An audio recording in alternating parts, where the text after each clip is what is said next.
dan juga dirahmati oleh Allah Tabaraka wa Ta'ala. Alhamdulillah, pertama kita panjatkan puji dan syukur kita kehadirat Allah Tabaraka wa Ta'ala yang telah melimpahkan kepada kita banyak sekali nikmat, baik itu nikmat duniawiyah. Allah anugerahkan kepada kita harta yang berlimpah. Allah anugerahkan kepada kita rumah yang megah. Allah anugerahkan kepada kita kendaraan-kendaraan yang mewah.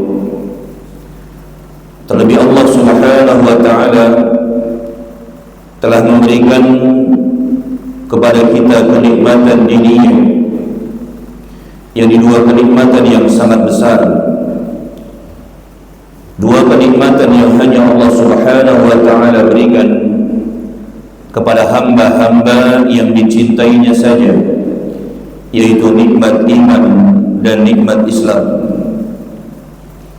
Sehingga dengan nikmat-nikmat ini, alhamdulillah, di pagi yang berbahagia ini Allah Subhanahu wa Ta'ala kembali pertemukan kita di Masjid Al-Falah yang kita cintai ini untuk kembali melanjutkan kajian kitab Minhajul Muslim, kajian kitab Al-Kabair. Ini kitab yang ditulis oleh Imam Al-Zahabi rahimahullahu ta'ala. Kemudian yang kedua, tak lupa salawat dan salam semoga terlimpah kepada Rasulullah sallallahu alaihi wa alihi wasallam, juga kepada keluarganya, kepada para sahabatnya, kepada para tabi'in, atba'ut tabi'in, serta kepada orang-orang yang istiqomah menempuh jalan yang ditempuh oleh Rasulullah sallallahu alaihi wa alihi wasallam. Ikhwati wa akhwati fillah, azzani Allah wa iyyakum. Kita lanjutkan kembali pembahasan kitab Al-Kabair, kitab yang membahas tentang dosa-dosa besar. Terakhir kita sampai poin dosa besar yang ke-60, yaitu tentang wanita yang menyambung rambut, wanita yang merapikan gigi untuk kecantikan, termasuk juga laki-laki, wal washimah, dan juga orang yang mentato, baik laki-laki dan perempuan. Jadi termasuk dosa-dosa besar, menyambung rambut, merapikan gigi untuk kecantikan, dan juga mentato tubuh, ya, dengan tulisan atau dengan gambar-gambar. Ini dosa besar. Kita lanjutkan kemudian Al-Kabirah Al-Hadiyatu wa Sittun, man asyara ila akhihi bihadidatin. Dosa besar yang ke-61, yaitu orang yang mengarahkan senjata ila akhihi, kepada saudaranya. Orang yang mengacungkan senjata, entah itu pedang, entah itu pisau, entah itu kalau petani cangkul, ya. Man asyara ila akhihi bihadidah. Jadi hadidah ini besi, apalagi pistol, walaupun itu main-mainan enggak boleh, ya. Seperti kita pernah dapati berita yang sempat viral di medsos, adanya seorang pejabat masuk pom bensin dari tempat keluar, lalu kemudian ditegur oleh karyawan pom bensin. Bukannya dia terima dengan teguran tersebut, tapi dia marah dan menodongkan pistol, sekalipun ujung-ujungnya pistol itu adalah pistol mainan. Ini termasuk dosa besar karena menakut-nakuti saudaranya. Karena ikhwati wa akhwati fillah, azzani Allah wa iyyakum, sebelum kita masuk dalil, kita akan sampaikan tentang adab-adab seorang muslim kepada muslim yang lainnya. Ini kita ambil dari kitab yang lain, kitab Minhajul Muslim. Dari sebut salah tadi ya. Kitab yang ditulis oleh Syekh Abu Bakar Jabir Al-Jazairi rahimahullahu ta'ala, bahwasanya seorang muslim dia harus memperhatikan adab-adab kepada saudaranya. Di antara adab-adab tersebut, yang pertama, an yusallima alaihi idza laqiyahu qabla an yukallimah. Seorang muslim hendaknya mengucapkan salam ketika berjumpa dengan saudaranya sebelum dia berbicara. Jadi kalau misalkan kita ada keperluan dengan tetangga kita atau dengan kawan kita, maka sebelum kita ngobrol, sebelum kita berbicara, hendaknya kita awali pembicaraan kita dengan mengucapkan salam terlebih dahulu. Apalagi Nabi SAW menyebutkan bahwasanya mengucapkan salam ini termasuk amalan yang menjadikan kita saling cinta di antara kita. Nabi SAW bersabda, la tadkhulul jannah, kalian tidak akan masuk surga, kata Nabi SAW, hatta tu'minu, sehingga kalian beriman. Jadi kalau bukan orang yang beriman, tidak akan masuk ke dalam surganya Allah tabaraka wa ta'ala. Wala tu'minu hatta tahabbu, dan kalian tidak akan beriman sampai kalian saling cinta di antara kalian. Awala adullukum ala syai'in idza fa'altumuhu tahabbtum bainakum, maukah aku tunjukkan kepada kalian satu amalan yang jika kalian amalkan akan menyebabkan saling cinta di antara kalian? Apa itu? Afsyus salama bainakum, tebarkan salam di antara kalian. Jadi biasakan ketika kita berjumpa dengan saudara kita sesama kaum muslimin mengucapkan salam, ya, di lingkungan tempat tinggal kita, termasuk juga di lingkungan tempat kerja kita, di tempat dagang kita. Ketika berjumpa dengan saudara kita sama kaum muslimin, ucapkan salam. Adapun kita, ketika ada orang yang mengucapkan salam kepada kita, maka balas salam tersebut dengan yang lebih baik. Dengan yang lebih baik. Disebutkan dalam surat An-Nisa ayat 86, Allah Subhanahu wa taala berfirman, wa idza huyyitum bi tahiyyati fahayyu bi ahsana minha. Apabila ada orang yang menghormati kalian, memberikan penghormatan kalian dengan mengucapkan salam, maka balas salam tersebut dengan yang lebih baik. Jadi kalau misalkan ada orang mengucapkan salam, assalamualaikum, maka jawabannya waalaikumsalam warahmatullah, dilebihkan. Assalamualaikum, waalaikumsalam warahmatullah. Ketika ada orang yang datang mengucapkan salam, assalamualaikum warahmatullah, maka jawabannya waalaikumsalam warahmatullahi wabarakatuh. Ya, jawab dengan yang lebih baik. Atau kata Allah tabaraka wa taala, au rudduha, atau membalas dengan balasan yang sama. Assalamualaikum, waalaikumsalam. Assalamualaikum warahmatullah, waalaikumsalam warahmatullah. Itu kan berarti membalas dengan balasan yang sama, bukan yang lebih baik. Nah, ini bagaimana kalau misalkan ada orang mengucapkan salam, ya, lewat WhatsApp, ASS, WRWB, apa jawabannya? Was, WRWB. Balas dengan balasan yang sama, kum, lam. Tapi itu bukan salam, ya. Jadi minimal dengan balasan yang sama. Bahkan Nabi SAW mengatakan, yusallimu raqib 'alal mashi, orang yang naik kendaraan mengucapkan salam kepada orang yang sedang berjalan. Kita mau kerja, mau ke kantor, keluar dari perumahan misalnya anggrek, keluar dari rumah, mendapati ada tetangga yang sedang jalan, ini jangan cuek. Kita buka jendela kaca mobil, kemudian kita ucapkan salam, assalamualaikum, assalamualaikum warahmatullahi, assalamualaikum warahmatullahi wabarakatuh. Kalau kita mengucapkan assalamualaikum, maka kita akan mendapatkan pahala 10.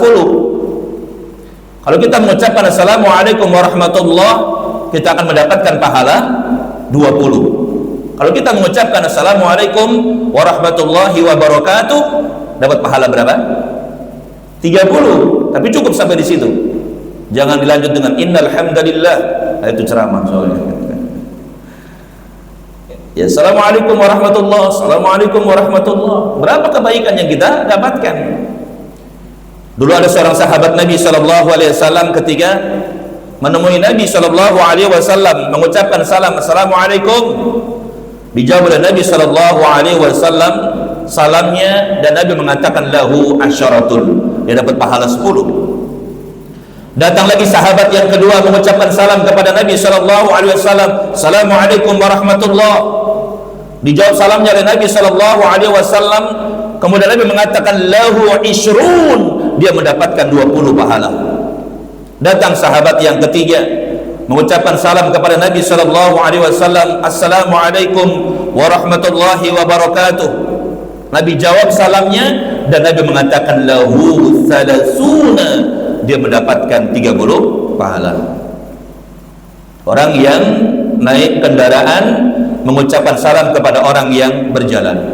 Wal mashi 'alal qa'id, orang yang berjalan mengucapkan salam kepada orang yang duduk.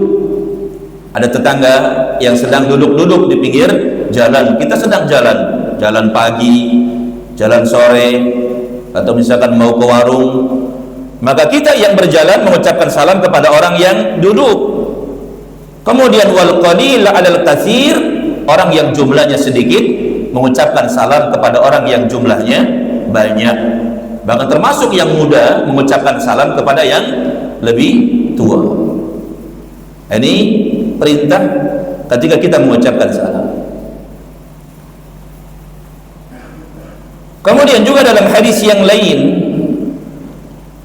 hadis yang diriwayatkan oleh Imam Bukhari, Nabi SAW bersabda,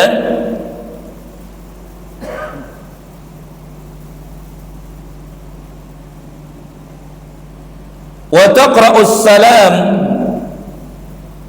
ala man arafta wa man lam ta'rif, dan hendaknya kau mengucapkan salam kepada orang yang kau kenal dan kepada orang yang tidak kau kenal. Jadi salam itu nggak boleh pilih-pilih. Kadang kan Masya Allah, kita itu ketika mengucapkan salam pilih-pilih. Kalau kita nggak kenal, kita nggak mengucapkan salam.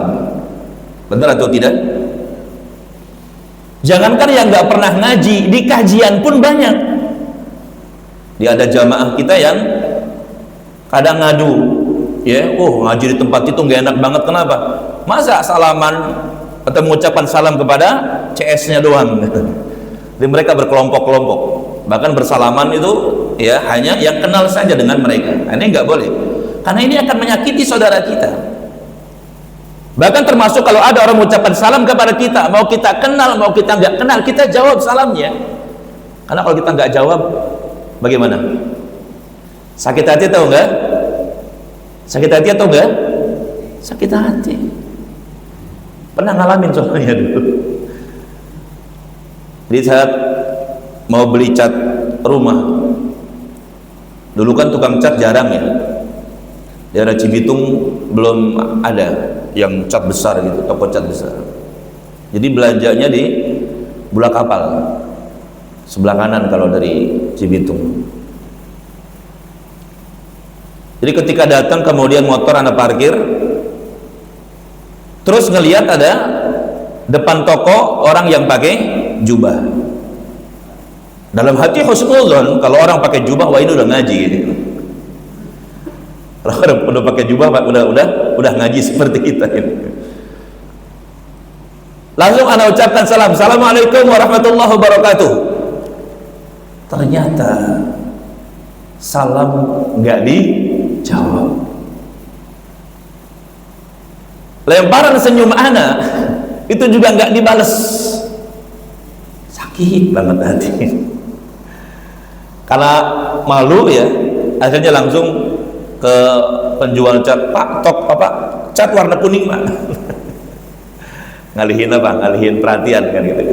Ya, ngucapin salam nggak dibales, melemparkan senyum tidak dibales, akhirnya kemudian ngalihin perhatian langsung ke tukang catnya, Pak, cat warna kuning. Kalau Masya Allah, Nabi SAW dalam satu riwayat menyebutkan, innal malaikata ta'jab, sesungguhnya para malaikat merasa ajib. Ya, merasa ajib itu kalau untuk sesuatu yang indah, merasa kagum. Melihat pemandangan yang indah, kita katakan ajib, berarti kita kagum. Tetangga kita beli mobil Fortuner, ajib, kagum. Tapi kalau untuk sesuatu yang buruk, ajib itu artinya apa? Aneh. Dan Nabi mengatakan, innal malaikata, sesungguhnya para malaikat ta'jabu, merasa aneh, merasa heran, minal muslimi yamurrul muslim, yamurru alal muslim wa la yusallimu alaihi. Ada seorang muslim bertemu dengan muslim yang lainnya, kemudian dia tidak mengucapkan salam. Aneh. Ya, ini adab seorang muslim kepada muslim yang lain, mengucapkan salam ketika berjumpa, ketika bertemu. Apalagi setelah kita mengucapkan salam kemudian lanjut dengan bersalaman. Yang Nabi mengatakan, ma min muslimain, tidak ada dua orang muslim, kata Nabi SAW, yaltaqiyani, yang berjumpa, fayatasafahani, mengucapkan salam kemudian bersalaman, illa ghufira lahuma qabla an yatafarraqa, kecuali diampunkan dosa-dosanya sebelum keduanya berpisah. Salaman ya antara muslim yang satu dengan muslim yang lainnya, menyebabkan dosa kita diampuni oleh Allah tabaraka wa ta'ala. Ini yang pertama. Kemudian yang kedua, adab seorang muslim kepada muslim yang lainnya, an yushammitahu idza atisha, mengucapkan doa ketika mendengar ada saudara kita yang bersin dan mengucapkan alhamdulillah. Masya Allah, indahnya Islam, saling doa mendoakan. Ketika ada orang yang bersin, haji, dia mengucapkan alhamdulillah, maka kita mengucapkan apa? Yarhamukallah. Apa artinya?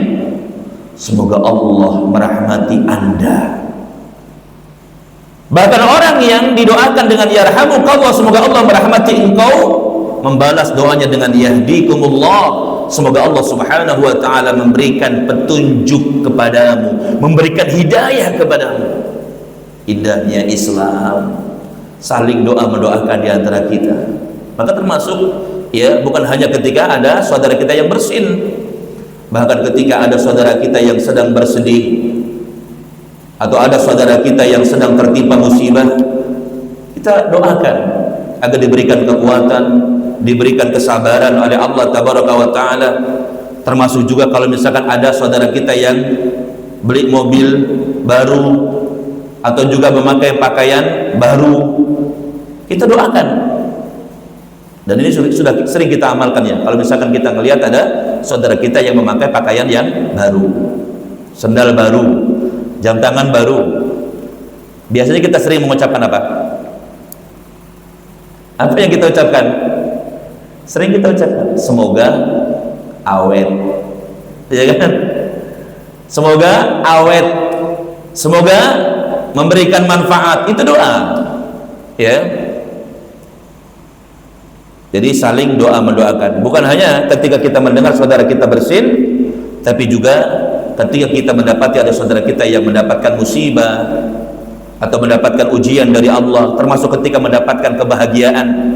Ada saudara kita yang menikah, kita ucapkan barakallahu laka wa baraka alaikuma wa jama'a bainakuma fi khairin. Ketika ada tetangga kita yang istrinya melahirkan kembar 5 misalnya, Kita doakan barakallahu laka wa fil mawhubi laka wa syakartal wahib wa balagha asyuddahu wa ruzikta birrahu. Ya, jadi saling doa mendoakan. Termasuk ketika ada saudara kita yang bersin mengucapkan alhamdulillah. Ini berdasarkan hadis yang diriwayatkan oleh Imam Bukhari, oleh Imam Abu Dawud dalam Kitabul Adab. Rasulullah sallallahu alaihi wasallam bersabda, "Idza atasa ahadukum falyakul lahu akhuhu yarhamukallah." Apabila salah seorang di antara kalian bersin, maka hendaknya saudaranya mengucapkan doa untuknya, yarhamukallah. Fa idza qala lahu yarhamukallah, apabila saudaranya mendoakan dia dengan yarhamukallah, falyakul lahu, hendaknya dia mengucapkan kepada saudaranya, yahdikumullah wa yuslihu balakum. Semoga Allah Subhanahu wa taala memberikan kepada kalian hidayah dan memperbaiki keadaan kalian. Ini yang kedua. Bahkan di sini juga disebutkan tentang adab ketika bersin, ya. Yang disebutkan di dalam hadis yang lain, hadis riwayat Imam Abu Dawud, Imam Ahmad, Nabi sallallahu alaihi wasallam kata Abu Hurairah, "Idza atasa," ketika bersin, wada'a yadahu aw thawbahu, meletakkan tangannya atau juga pakaiannya, ala fihi, ke mulutnya. Ini adab ketika bersin. Jadi jangan hacin tanpa ditutup, tutup dengan tangan atau juga dengan pakaian. Wa khafadha biha sautah, dan Nabi sallallahu alaihi wasallam ketika bersin memelankan suaranya. Kalau kita bersin gimana, Pak? Udah nggak ditutup, kadang suaranya dikencengin, hacin. Jadi adabnya ditutup, ya, dipelankan suaranya. Yang ketiga, an ya'udahu idza marida, menjenguknya apabila dia sakit, wa yad'u lahu bisyifa, mendoakannya kesembuhan. Karena dia mengatakan haqqul muslim 'alal muslim khamsun, hak seorang muslim bagi muslim yang lainnya ada 5. Hak seorang muslim kepada muslim yang lainnya ada 5. Masih ingat yang pertama apa? Menjawab salam. Terus yang kedua tadi ya, bersin, mendoakan saudaranya ketika dia bersin dan mengucapkan alhamdulillah. Yang ketiga, menjenguk orang yang sakit. Yang keempat, mengiringi jenazahnya, ya, mengiringi jenazahnya. Kemudian yang kelima, apa yang kelima? Memenuhi undangan. Jadi kalau misalkan ketua DKM undang kita makan sop iga, kita harus datang. Ya, memenuhi undangan saudara kita yang mengundang kita. Kecuali kalau ada uzur, ada keperluan. Jadi kalau ada saudara kita yang sakit, kita jenguk. Kita pernah merasakan, ikhwati wa akhwati fillah, azani Allah yakum, saat kita sakit, kemudian tidak ada seorang pun sahabat-sahabat kita, kawan-kawan kita, tetangga kita yang menjenguk kita. Bagaimana perasaan kita? Sedih? Sedih. Gak ada satupun dari kawan-kawan kita yang menjenguk kita. Gak ada kerabat-kerabat kita yang menjenguk kita. Pada ketika kita sukses, ketika kita banyak uang, kita bantu mereka, kita tolong mereka, anak-anaknya kita sekolahkan dari mulai SD, SMP, SMA. Kemudian saat kita susah, saat kita sakit, gak ada satupun yang menjenguk ketika kita sakit. Ini sakit hati. Makanya Islam memerintahkan kita untuk menjenguk saudara kita yang sedang sakit. Al-Bara bin Azib dalam satu riwayat, dalam satu hadis yang diriwayatkan oleh Imam Bukhari, mengatakan Amarana Rasulullah sallallahu alaihi wasallam bi iyadatil marid. Rasulullah sallallahu alaihi wasallam memerintahkan kami untuk menjenguk orang yang sakit, yang pertama. Wa tibail janaiz, mengiringi jenazah. Wa tashmitil atish, mendoakan orang yang bersin. Wa ibraril muqsim, melaksanakan sumpah. Wa nasril mazlum, menolong orang yang teraniaya. Jadi jangan kita biarkan ketika ada saudara kita yang dizalimi, di tengah jalan kita melihat ada orang yang dibegal, jangan kita biarkan, semampu kita. Kalau misalkan kita bisa bantu, kita bantu dengan teriak. Kalau misalkan perang kan enggak, ya ngelawan enggak bisa, karena dia pakai apa itu? Ya, celurit yang panjang. Ketika kita misalkan tolong atau apa, kalau bawa mobil klakson, mobil yang kenceng atau apa saja, ya, bahkan ada yang suka berani itu apa sampai nabrakin mobilnya ke pelaku. Jadi jangan dibiarkan. Ya, termasuk juga kalau misalkan kita melihat ada saudara kita yang berbuat zalim, jangan kita biarkan. Ya, karena memberikan pertolongan ini kepada orang yang bukan hanya kepada orang yang dizalimi saja, tapi juga kita harus memberikan pertolongan kepada orang yang berbuat zalim. Unsur akhaka zalima wal madlum, kata Nabi. Tolonglah saudaramu yang berbuat zalim dan yang dizalimi. Maka ada sahabat yang bertanya kepada Nabi sallallahu alaihi wasallam, "Ya Rasulullah, wahai Rasulullah sallallahu alaihi wasallam, menolong orang yang dizalimi kami sudah tahu caranya. Bagaimana cara kami menolong orang yang berbuat zalim?" Maka Nabi mengatakan, pegang tangannya, ajak dia untuk meninggalkan kezalimannya. Ini cara menolong orang yang berbuat zalim. Jadi ajak dia untuk meninggalkan kezalimannya tersebut. Jadi wa nasril mazlum, menolong orang yang teraniaya, wa ijabatid da'i, memenuhi undangan, wa ifsya'is salam, dan menyebarkan salam.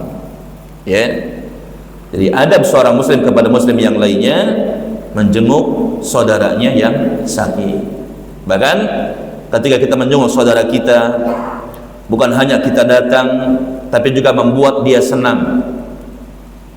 Kita jenguk misalkan dia di rumah sakit, saat kita masuk kita ucapkan assalamualaikum warahmatullahi wabarakatuh.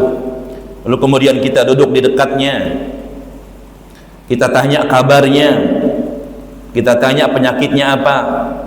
Ya, Pak, emang sakit apa sih sampai masuk rumah sakit? Ketika dia menceritakan tentang sakitnya, kemudian kita berikan hiburan. Ketika dia mengatakan, kalau kata dokter sih gejala tipes, kemudian kita berikan hiburan. Gejala tipes mah kecil. Kemarin juga tetangga saya tipes juga sama, Pak. Alhamdulillah. Ya, alhamdulillah. Kencengin alhamdulillah, walaupun tetangga kita meninggal. Alhamdulillah, dalam hati meninggal, dalam hati ya. Yang dikencengin alhamdulillah. Jadi biar semangat dia untuk sembuh. Kalau misalkan kita bilang alhamdulillah Pak, kemarin tetangga saya juga kayak sama tipes kayak Bapak, mati Pak. Gimana kira-kira? Ini bikin sakit hati, bikin dia sedih, nggak boleh. Bikin sedih itu nggak boleh. Ya, bikin takut, bikin sedih saudara kita nggak boleh. Kita harus berikan kabar gembira, yang senang-senang untuk saudara kita ini. Bahkan sekalipun kita menyampaikan kabar buruk pun kepada saudara kita, hendaknya kita rangkai kalimat yang indah. Bagaimana biar saudara kita ini ketika mendengar kabar buruk tersebut, dia tidak begitu sedih.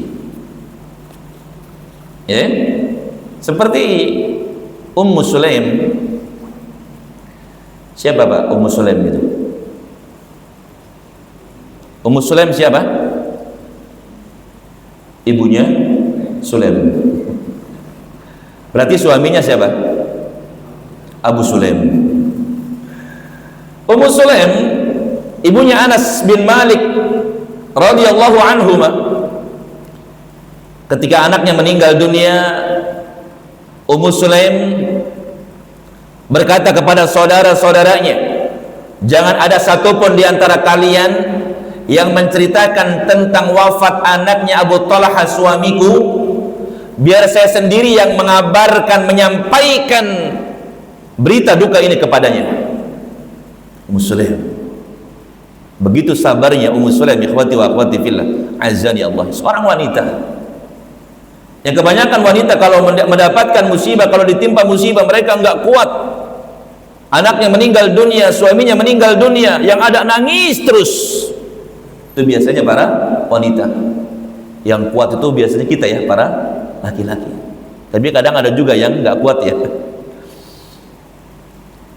Ummu Sulaim mengatakan, jangan ada di antara kalian yang menyampaikan berita duka ini kepada Abu Talha suamiku, biar saya sendiri yang menyampaikan kepadanya. Kata Anas bin Malik, ketika mendengar Abu Talha pulang, maka Ummu Sulaim berdandan lebih cantik daripada sebelumnya. Ummu Sulaim, ikhwati wa akhwati fillah, azani Allah wa yakum, adalah seorang wanita yang sangat cantik. Pertanyaannya, dari mana kita tahu Ummu Sulaim cantik, Pak? Padahal dulu nggak ada YouTube, dulu nggak ada Facebook, dulu nggak ada TikTok. Para ulama mengatakan Ummu Sulaim cantik dari mana? Karena Ummu Sulaim itu dilamar oleh Abu Talha. Abu Talha waktu itu adalah orang yang paling kaya di Mekah. Jadi ketika Ummu Sulaim suaminya meninggal dunia, selesai masa iddahnya, Ummu Sulaim dilamar sama Abu Talha, orang yang paling kaya waktu itu. Yang namanya orang paling kaya, cari istri kira-kira yang jelek atau yang cantik? Ya, pasti yang dicari adalah kriterianya yang cantik, ya, yang kalau sekarang glowing. Bahkan ada kawan minta dicarikan calon istri, Ustaz tolong carikan saya istri, kriterianya apa? Pokoknya yang masih gadis, cantik, kata dia. Ya, berat. Jadi Ummu Sulaim ketika mendengar Abu Talha akan pulang berdandan lebih cantik daripada sebelumnya. Kemudian ketika Abu Talha pulang, Abu Talha menanyakan anaknya, wahai istriku, gimana kabar anak kita? Ummu Sulaim enggak langsung mengatakan sudah meninggal dunia, enggak. Ummu Sulaim menjawab dengan mengatakan, huwa askanu min qablu. Anak kita wahai Abu Talha, dia lebih tenang daripada sebelumnya. Insyaallah. Ini yang sering kita sampaikan, ya, tauriyah. Dia lebih tenang daripada sebelumnya. Ini tauriyah. Tauriyah itu satu kata, satu kalimat yang memiliki dua makna. Ada makna yang jauh, dan ini yang dimaksud sama orang, ya, oleh orang yang menjawab. Ini yang dimaksud oleh Ummu Sulaim. Ada juga makna yang dekat. Karena mana huwa askanu min qablu, dia lebih tenang daripada sebelumnya, punya dua makna. Yang pertama, sudah lebih baik, sudah sehat, ya kan? Yang kedua, dia lebih tenang daripada sebelumnya. Ini makna yang jauh, dan ini yang dimaksud oleh Ummu Sulaim. Dia lebih tenang daripada sebelumnya, dia sudah meninggal dunia. Karena orang yang meninggal dunia tenang, ya, nggak gerak-gerak maksudnya. Jadi Ummu Sulaim mengatakan dia lebih tenang daripada sebelumnya. Maka Abu Talha tenang. Ngelihat makanan enak di meja makan, dimakan. Selesai makan kemudian mandi segala macam, tidur, berhubungan badan dengan istrinya. Apalagi istrinya Ummu Sulaim ini cantik dan dandan. Makanya juga para istri, ya, dianjurkan ketika suami mau pulang itu harus dandan. Jadi 2 jam udah mau pulang, dandan, mandi, pakai wangi-wangian, ya. Udah hilang ya kalau 2 jamnya. Ya pulang misalkan biasa jam 5:30, ya jam 5 sudah pakai wangi-wangian. Jadi jangan sampai tercium oleh suaminya itu apa? Bau yang kurang sedap. Ya bukan hanya istri, suami juga sama, pulang kerja Ya istirahat sebentar, kemudian bersih-bersih, mandi. Karena kata Abdullah bin Abbas radhiyallahu anhuma, aku senang dandan untuk istriku sebagaimana aku senang istriku dandan buat aku. Ya. Jadi setelah berhubungan badan, barulah kemudian Ummu Sulaim memberi kabar kepada suaminya, wahai suamiku Abu Talha, bagaimana pendapatmu jika ada satu kaum menitipkan hartanya kepada seseorang, setelah sekian lama kemudian kaum itu datang dan meminta kembali barang yang dititipkan kepada orang tersebut, bagaimana sikap orang itu? Diberikan atau ditahan sama dia? Kata Abu Talha, ya berikan, itu kan milik mereka, bukan milik dia. Masya Allah.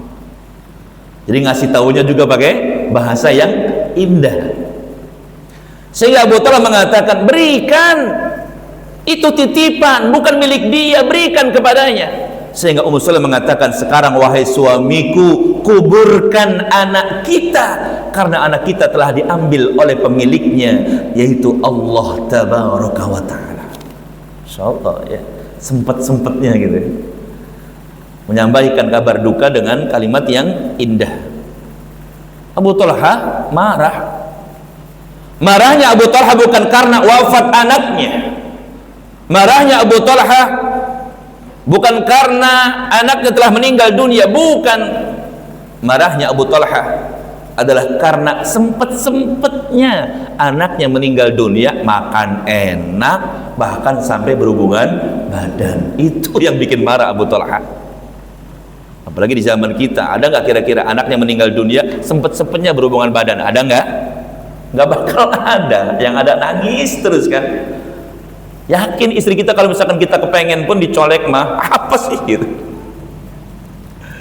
Yang ada nangis terus. Makanya ketika menyampaikan kabar duka pun kepada saudara kita, sampaikan dengan bahasa yang baik. Assalamualaikum Pak, Bapak harus sabar, Bapak harus kuat. Ya, contoh ini. Lillahi ma akhadha wa lahu ma ata. Milik Allah Pak segala apa yang diambil, milik Allah segala apa yang diberi. Bertakwalah kepada Allah, bersabarlah. Kami dengar bahwa anak Bapak kecelakaan. Ya, jadi kalau sudah diberikan apa? Awalnya bikin mukadimah yang bagus, insya Allah walaupun sedih ya, dia tetap apa bisa atau berusaha untuk bersabar. Ikhwati wa akhwati fillah, a'azzani Allah wa iyyakum. Kita kembali kepada adab tadi. Yang keempat, an yashhada jinazatahu idza mata, menghadiri jenazahnya ketika dia meninggal dunia. Tadi kita sebutkan hadisnya ya, menghadiri jenazahnya idza mata, apabila dia telah meninggal dunia.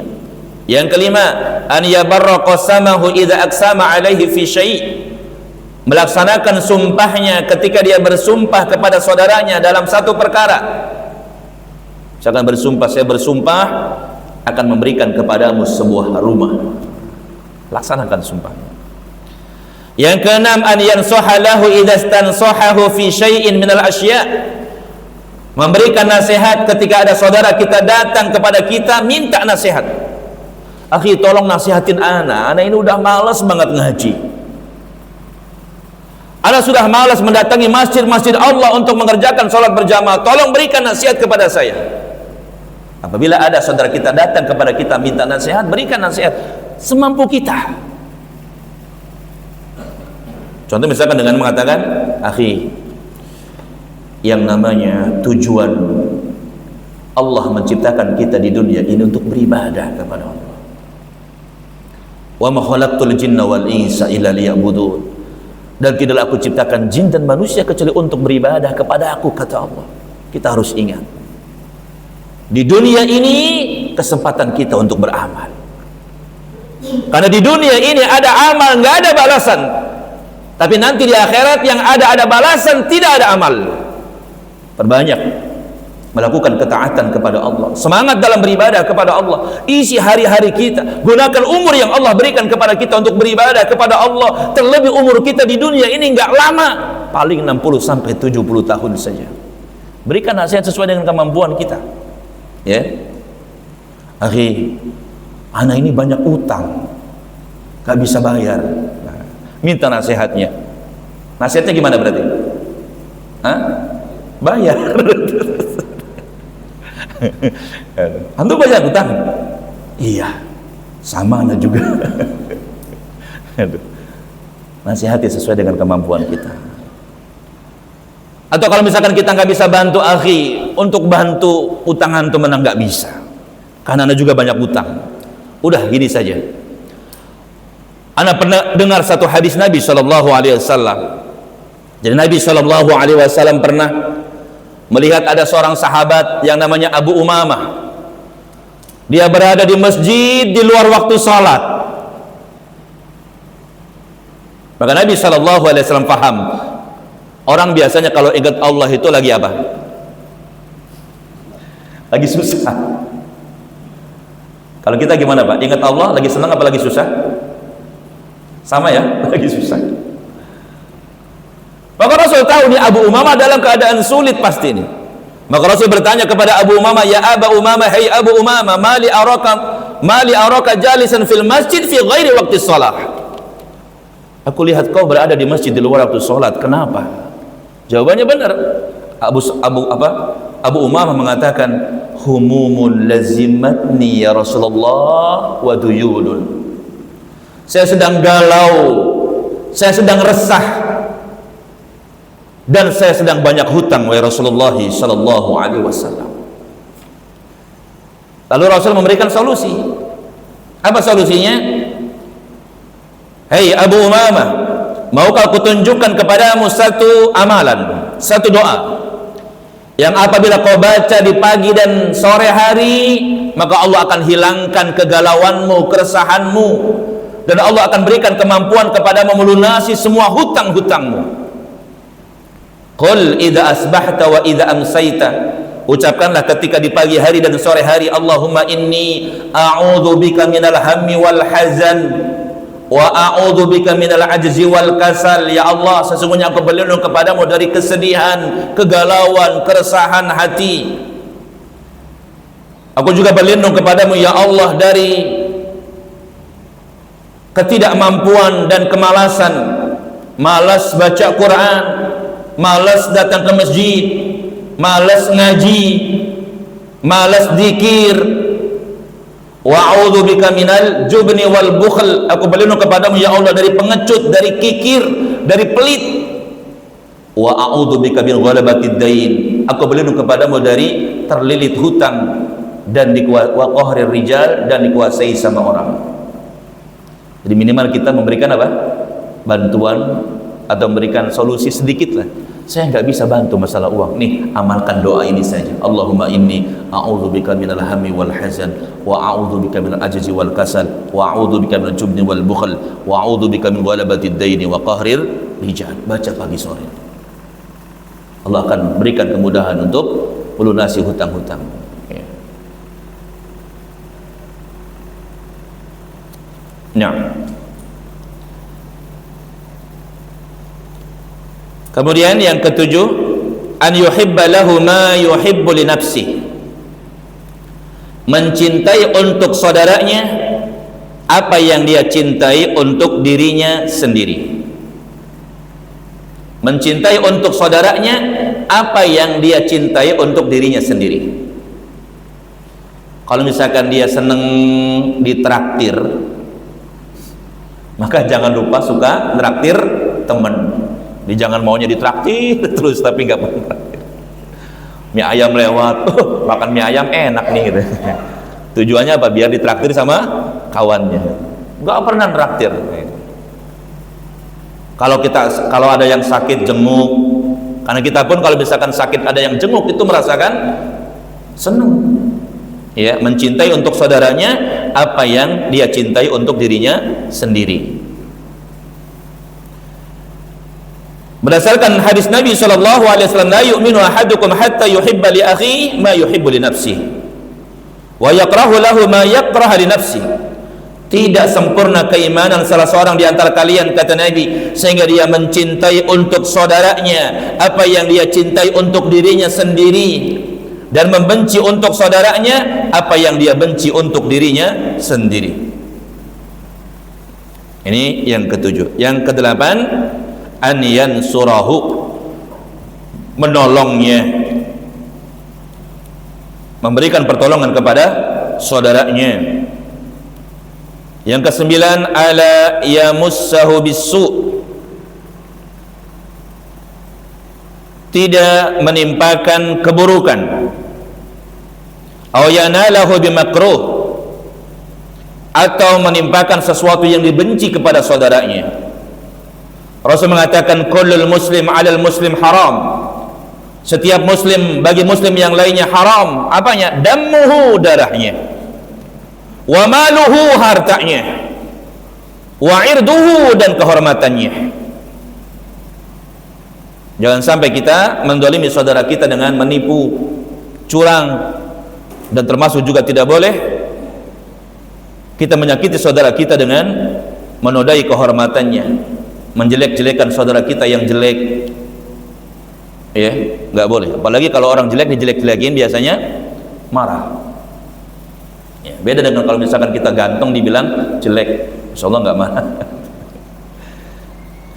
La yahillu li muslimin an yurawi'a musliman, tidak halal seorang muslim menakut-nakuti saudaranya. Nah, ini sama berarti yang kaitan dengan hadis kita ini, yang pembahasan kita ini. Tidak boleh seorang muslim menakut-nakuti saudaranya. Contoh misalkan menyebarkan berita hoak. Dulu pernah ada yang nyebarin berita ketika musim haji, terowongan Mina banjir, banyak yang hanyut, banyak yang meninggal, padahal beritanya hoak. Ada ustadz yang langsung memberikan apa? Klarifikasi, enggak, itu bohong. Ini yang menyebarkan berita ini dosa besar. Enggak boleh menakut-nakuti saudara kita sama kaum muslimin, ya, menyebarkan berita hoak. Makanya kalau ada berita, usahakan apa? Cross check terlebih dahulu, ini beritanya sahih atau tidak, valid atau tidak. Kalau misalkan sahih, sebarkan. Tapi kalau enggak, jangan, ya. Termasuk menyakiti saudara-saudara kita, karena menyakiti mereka termasuk dosa, ya. Termasuk dalam pembahasan kita ini, ya, yaitu apa? Mengacungkan senjata kepada saudaranya, ini adalah dosa besar. Berdasarkan hadis riwayat Imam Muslim, Rasulullah sallallahu alaihi wasallam bersabda, man asyara ila akhihi bihadidah, siapa yang mengacungkan kepada saudaranya besi, fa innal malaikata tal'anu, sesungguhnya para malaikat, kata Nabi sallallahu alaihi wasallam, akan melaknatnya. Wa in kana akhahu min ummihi wa abi, sekalipun dia itu adalah saudara dari ibunya, wa abihi, saudaranya dari ibunya dan juga dari ayahnya. Enggak boleh, ya. Ada orang misalkan dompetnya ketinggalan di rumah kita lagi apa? Ada orang jatuh dompetnya, kita lagi babat rumput pakai apa? Arit misalnya. Kemudian kita ambil dompet dia, niat kita mau kembalikan, tapi kita acungkan, nggak boleh. Tunggu. Ini bukannya berhenti jalannya, makin kenceng dia kabur. Mau ngapain dia orang? Ya, coba kita digini, tunggu gitu. Kalau niatnya mau balikin dompet, nggak boleh mengacung. Bahkan ketika kita memberikan pisau kepada istri, itu jangan ujungnya yang kita berikan. Nih, nggak boleh. Adabnya gagangnya yang kita kasih. Ya, ini pisaunya. Ya, berikan pisau, berikan apa? Celurit, apa, arit, ya, arit, pedang. Ini gagangnya yang kita ini. Cangkul, ya. Misalkan para petani mencangkul di sawah, jangan ujungnya kita kan nih. Nah, ini gagangnya kita kasih. Ini adab, ya. Wallahu taala alam. Itu barangkali ikhwati wa akhwati fillah, azzani Allah yakun, dapat kita sampaikan, semoga memberikan manfaat. Sebelum kita tutup, kalau ada yang ingin ditanyakan, tafadhol. Iya, tafadhol. Pak Mustamir. Assalamualaikum warahmatullahi wabarakatuh.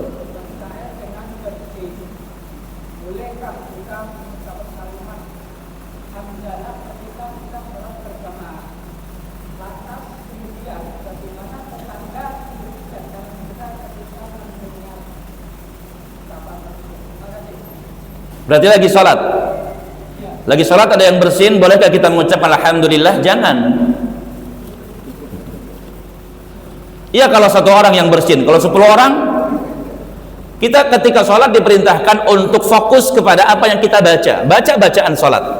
Maka dulu sahabat yang bersin, ya, mengucapkan alhamdulillah. Itu sama Nabi SAW.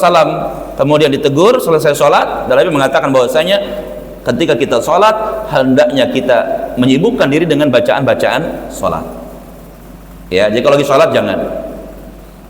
Ya, kalau cuma satu, ya masih mending barangkali. Ini kalau misalkan ada 10 orang, hajim lagi, alhamdulillah lagi. Habis kita buat jawab orang yang bersin. Ya, jadi kalau lagi sholat enggak. Ini terjadi ketika di luar sholat. Ya, kita teruskan saja. Lagi sholat hajim. Jadi orang-orang sekitar juga enggak bawa apa, tidak diharuskan mendoakan dengan yarhamukallah. Itu ya. Wallahu ta'ala a'lam. Ya. Dan adab dalam mendoakan ini pun, kalau misalkan bersihnya 3 kali. Ya kata para ulama 3 kali. Hajin. Ya ucap alhamdulillah yarhamukallah. Hajin lagi 2 kali. Jawab lagi. Doakan lagi. Hajin lagi 3 kali. Jawab lagi. Doakan lagi. Ya, hajin yang keempat kali. Ah, ini sakit kayaknya ini. Ya 3 kali batasnya. Kalau kebanyakan nah, repot gitu. Allahu a'lam. Ya, ada lagi? Ya. Assalamualaikum warahmatullahi wabarakatuh.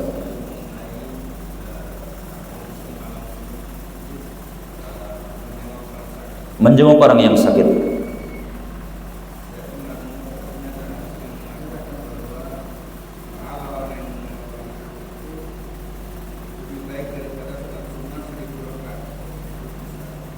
Iya.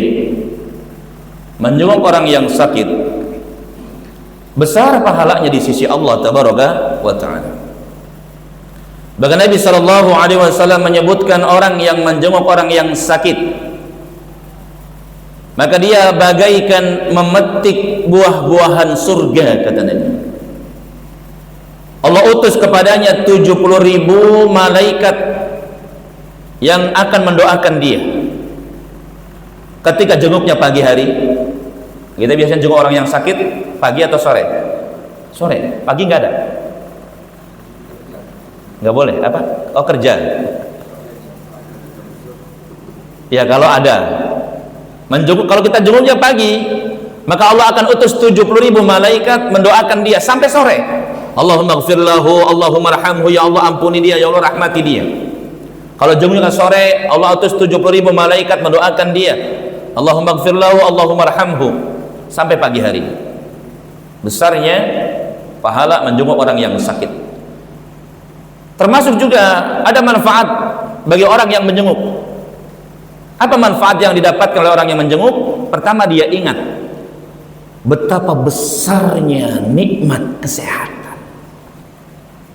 Pak, ketika kita menjenguk orang yang sakit, maka kita akan bersyukur kepada Allah tabaraka wa ta'ala. Alhamdulillah Allah berikan kepada saya kesehatan, ya kan? Sehingga kita akan menggunakan kesehatan tersebut untuk beribadah kepada Allah. Maka ini diantara manfaatnya, mensyukuri nikmat sehat yang Allah berikan kepada kita. Anda sendiri pernah jenguk tetangga yang sakit jantung, ketika belum parah dibawa ke rumah sakit Karya Medika Cibitung, kita tetangga masih bisa jenguk. Dibawa lagi ke Medika yang satunya, tetap kita masih jenguk karena masih dekat ya.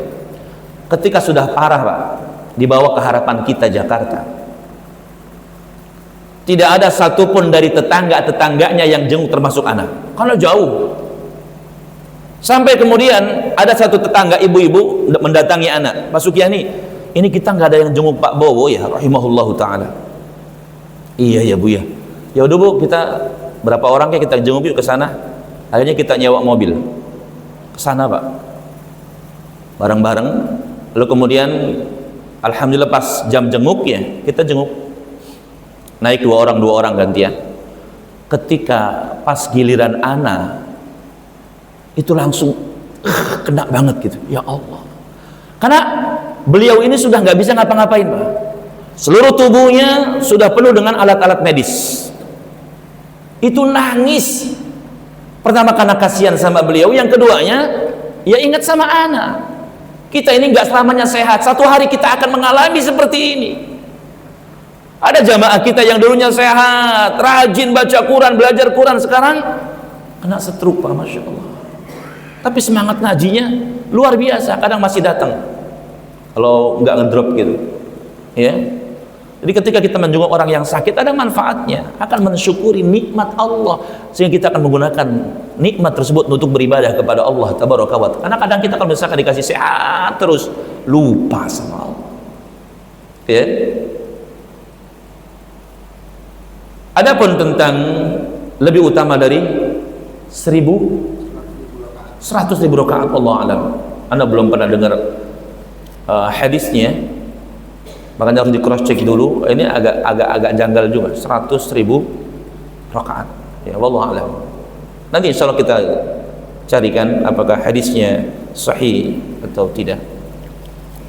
Kalau misalkan sahih, alhamdulillah. Tapi kalau misalkan tidak, maka kita tidak boleh meyakini tentang keutamaannya lebih utama dari 100.000 sholat, 100.000 kali sholat ya. Tapi kalau misalkan hadisnya lemah, kemudian kita sampaikan dengan menjelaskan kelemahan hadisnya serta untuk memotivasi agar kita mau semangat beribadah, ini tidak masalah, asalkan dengan tidak meyakini kan, tentang keutamaannya lebih utama dari 100.000 kali sholat. Allah Ta'ala ya. Tapi yang jelas menjenguk orang yang sakit besar pahalanya di sisi Allah Tabaraka wa Ta'ala, bahkan termasuk manfaat yang didapatkan bagi orang yang menjenguk, termasuk orang yang dijenguk ya. Orang yang dijenguk juga sama dapat manfaat. Apa manfaatnya? Semangat untuk sembuh ya. Makanya kan kalau misalkan ada jamaah yang sakit, ketua sama jamaah kemudian datang, itu memberikan hiburan. Apalagi kan ketika datang bawa tentengan kan ya, plastik 2 tentengan gitu kan, ini apel, ini jeruk gitu. Wah, udah langsung apa, udah mulai sembuh tuh. Yang tadinya udah tiduran aja, ngelihat ada apa yang jenguk, itu langsung bangun ya, pengen ngobrol ya. Kadang walaupun nggak ada tentengan, orang yang sakit itu tetap husnudzon. Wah, nggak bawa tentengan nih, mudah-mudahan mentahnya kali. Wallahu a'lam. Itu ya Pak ya. Nah, cukup Pak. Ikhwati wa akhwati fillah, azani Allah wa yakum. Demikian yang dapat kita sampaikan sedikit, mudah-mudahan memberikan manfaat. Yang benar datang dari Allah dan yang salah dari kejahilan saya. Untuk itu mohon dibukakan pintu maaf yang seluas-luasnya. Jazakumullah khairan katsira atas kehadiran perhatian jamaah sekalian. Mohon maaf atas segala kekurangan. Allahumma inna nas'aluka ilman nafi'a wa rizqan thayyiba wa amalan mutaqabbala. Subhanakallahumma bihamdik asyhadu an la ilaha illa anta astaghfiruka wa atubu ilaik. Assalamualaikum warahmatullahi wabarakatuh.